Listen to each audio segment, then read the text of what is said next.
The Zero Escape series debuted back in 2009 in Japan and in 2010 here in the States.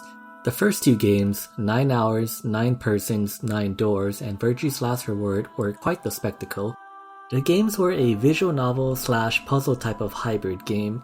They leaned very heavily on a narrative, and the puzzle segments were also clever and engaging. To keep it short, I loved 999 and VLR, and I couldn't wait to see how the follow-up game would be. The third game, Zero Time Dilemma, came out, and it was a bit disappointing, and I don't hold too many memories of this title. I remember the puzzles being fine, but the story just did not live up to the highs of its predecessors. Suffice to say, I was pretty bummed out by the finale of this trilogy. So when Kotaro Uchikoshi, the director of the Zero Escape series, announced his next project, I had to keep my expectations in check. But little did I know this next title would be one of his absolute bests. AI, the Somnium Files, released in September of 2019. I bought the game the day it came out, and I didn't play it? I can't remember exactly why I skipped on this game. Maybe it had to do with the fact that I had lost a bit of my faith in Uchikoshi, or perhaps I was probably preoccupied with other games. Who knows? So I sat on the game for almost 3 years before wanting to jump into it. It wasn't until the announcement of the game's sequel that I finally said, okay, now's the perfect time to jump into this series. I won't spoil anything about the game. All the footage you're viewing is from the first hour or so. The story begins with your main character, Kanami Date, investigating the murder of his friend's ex-wife, Shoko Nadami. Her body was found at an abandoned amusement park where it was then tied to a carousel. The victim also had their left eye gouged out, and yeah, this game gets pretty intense. You soon later discover that this murder is similar to a series of killings 6 years ago. 6 years ago was also the time Date lost his left eye and his memories. Could there be a connection between the two events, or is this all one big coincidence? It's up to Date to unravel the mysteries of this strange phenomenon. He's also got the help from his partner, Aiba, who is this little artificial intelligence eye creature that occupies Date's left eye socket. Get it? Aiba, AI, eyeball, funny, ha ha ha, and she's so adorable. Look at this design. Along the way, you'll run into a handful of other characters, each brimming with their own personality and an insight into this mystery. There are many twists and turns this game throws at you, and for anyone who's played any of Uchikoshi's other works, you know his stories are anything but simple. And like his other works, there are a lot of scientific and philosophical themes within the game, many of which you'll be thinking of well after the credits roll. It all oozes with his style of writing. I love this game's cast of characters. Most of these characters have some good depth to them. Some may be hiding secrets from you, and the only way to understand them is to advance into the story. Almost every little detail you learn about these characters may prove useful for future events. Date is also fantastic. He's got a lot of personality, for better or for worse, something very commonly shared across Uchikoshi's other games. Aiba also pulls her way throughout the game too. She's essentially the more level-headed of the two, and I dig the relationship between these two as I never found myself getting bored of their dynamic. Along the journey, you'll be investigating different locales, talking to witnesses, and participating in these dreamlike puzzle sequences. Investigating and talking to people of interest are similar to what you see in something like Ace Attorney, but these dream puzzles are what make the game unique. They're somewhat similar to how the escape rooms worked in Zero Escape. You control Aiba, where she takes a more humanoid form and is placed in another person's mind, or rather their somnium, basically dreams, and need to find some kind of hidden message within their consciousness. While in Somnium, you'll have to interact with the environment around you to unlock mental locks to reach your goal. This is a neat concept. The dreams can get surreal, and it makes you think of how you'll get over the next hurdle. For example, pulling out an ice pick lodged in the eye of the picture of the victim will help erect a lightning rod to get further in the puzzle.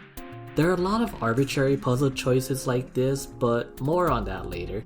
There's also a lot of banter between Date and Aiba that was very enjoyable to discover as well. Some of it can get pretty risque, which hey, I'm all for. While in Somnium, you can only stay in the person's mind for 6 in-game minutes. Every action you do, including walking, consumes time. When you interact with certain things, you'll be prompted to choose what you want to do. Each choice consumes more time, ranging anywhere from 1 second to a few minutes. Sometimes you'll even receive these bonuses called timies, which allow you to lessen the amount of time a choice takes, that way you aren't wasting your remaining minutes. And then there are bad timies you can receive where it multiplies your time by a set number. You can stand still to take in the environment, which will slow down time drastically, which is nice. You following me so far? I know it sounds confusing at first, but it makes perfect sense when you start playing. It just works. You want to take your time to observe the environment to see how you can solve these puzzles, but sometimes the way to solve these puzzles can be a bit irritating. As I said before, these choices can feel very arbitrary, which can lead to plenty of trial and error. If you try to interact with everything in Somnium, you'll run out of time, so you have to think carefully about how you approach the dream. And you don't want to make too many mistakes where you end up losing a good amount of time. If you run out of time, you get a game over and may need to start back from the beginning or of a checkpoint. But if you use up all your checkpoints, you need to start the puzzle all over again. This can be infuriating because you have no idea what choices will help you proceed further. The only silver lining I can see in this is that if you fail, you'll get to see more dialogue options between Date and Aiba that you may have not seen if you made the correct choice. But it would have been nice to either get a little bit more time while in Somnium, or hell, just make the checkpoints unlimited. Regardless of how the Somnium sections play out, there's still a creative way for how you gather more information about the case you're unfolding. Some of the Somnium sections even have split routes you can take to solve them, meaning this game has multiple timelines. The story can play out drastically depending on which route you took within a person's Somnium, and this game's story will hook you. I stayed up till 4 in the morning one day just to finish it up, and it was totally worth it. The game isn't too long either. The average playthrough is about 20-24 hours long depending on how much investigating you're doing, easily beatable within a week. The game's presentation is not too bad, to say the least. The character designs were done by Yusuke Kozaki, whom some of you may know for his work on No More Heroes and Fire Emblem Awakening and Fates. He's not my favorite video game artist, but he does a great job here, I can't deny that. The music was done by Keisuke Ito. I couldn't find too much information about this person, but they also do a good job of fitting the music to the tone of each section of the game. There is this one idol song in the game, and it is a bit cheesy, but I could not, for the love of God, get this song out of my head. I don't even like Japanese idols that much, but I'll eat it up. I played this game on the Switch, and I would only recommend it if you wanted it for the portability. It runs fine on the system, but there were some noticeable performance issues. The game's frame rate would drop at times, the load times were a bit long, and the visual quality wasn't particularly the best. Luckily the game is on pretty much every other platform, and you can even try it on the Xbox Game Pass if you have a subscription.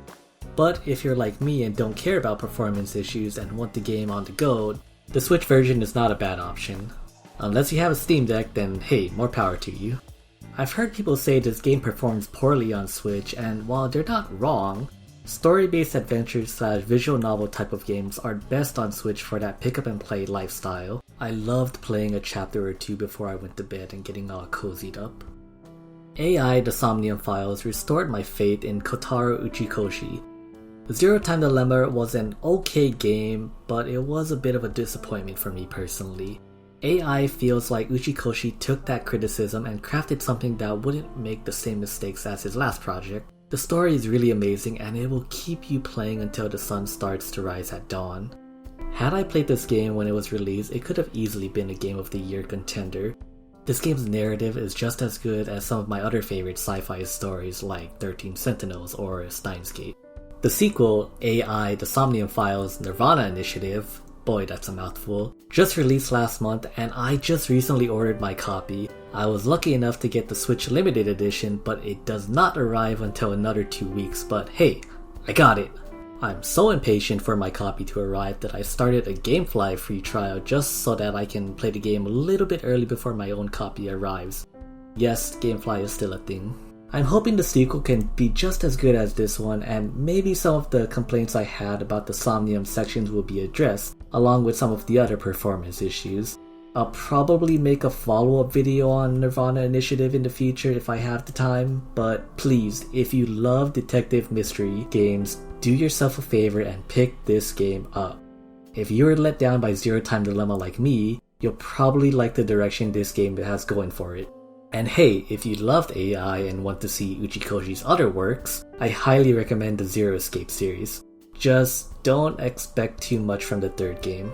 Mr. Uchikoshi, you did an amazing job with this game, and I'm looking forward to see how the sequel will turn out. That's gonna be it for the video, but what did you all think of AI the Somnium Files? Comment down below your thoughts and opinions. If you enjoyed the vid, be sure to give this a like, and if you're new to the channel, why not even subscribe? And why not even share this video with a friend that may have some interest in these types of games. I haven't been uploading as frequently as I have in the past because of responsibilities. I'm gonna be finishing up my last semester at university in the fall, but before then, I'll try to make as many videos as I can. Until next time, see you on the next video. You are a handsome looking man. Oh, no, stop it. Are you okay, Date? Perhaps it's time for his medication.